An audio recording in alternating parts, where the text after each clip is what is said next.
right, Evan. Great to be back with you. I always tell people this is one of my favorite questions. Influencers come sometimes in a second. Somebody says something, right time, right place, and it just hits, or for a lifetime. And a quick little story. One of my first influencers was my grandfather.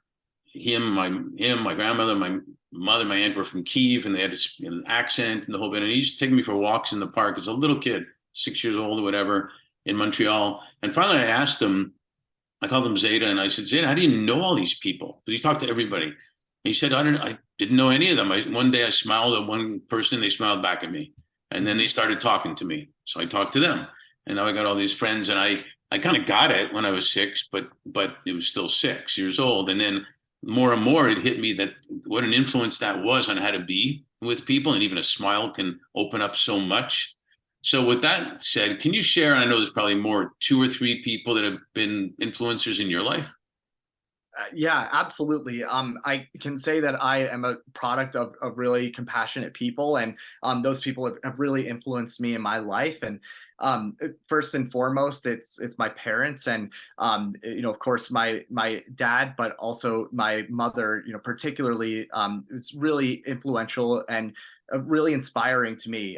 She grew up in Colombia, and she had to work really hard to get to this country. And she went through a lot of challenges to get to where she is now. And to see her, at her life to be so compassionate and so loving after everything that she's been through is something that really deeply drives me, and has always made that a priority in my life, to live with compassion and live with love.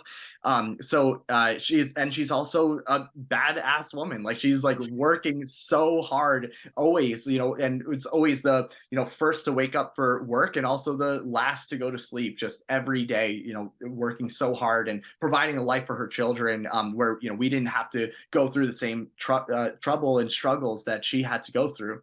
It's my mother first and foremost, from compassion side and work ethic side.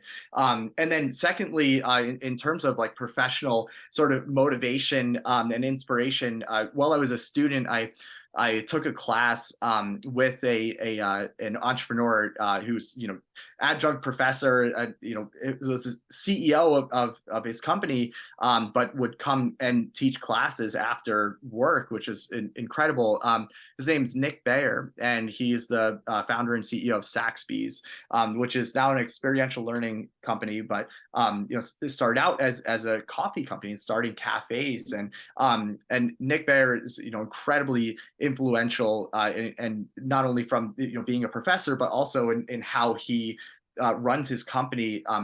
He really introduced me to the fact that successful businesses make it a priority to give back, and to focus in on a culture, and to focus in on that culture being really positive, and something that prioritizes humans and prioritizes people. And just the way that Nick Bayer grew his businesses and grew his his network of people that were also family and friends, doing this work with him, really inspired me to start a company that was meaningful, and not something that was based in making money. And I kind of went the full direction on that side, and started a nonprofit. And he was the first person to really believe in our work by partnering us with all of his cafes, and we were able to work with them to get tens of thousands of excess bagels and pastries, and that really kicked us off in terms of our partnership. So definitely my mom and Nick Bayer would be my 2 inspirational leaders.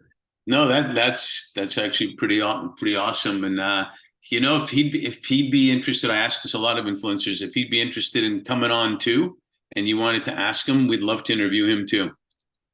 Yeah, he is just an incredible mentor, and loves to give back by telling his story. So I think he'd be great for it. Cool. Well, thanks for sharing that, and keeping that leader who cares, man. Awesome. No, thanks again, Mark.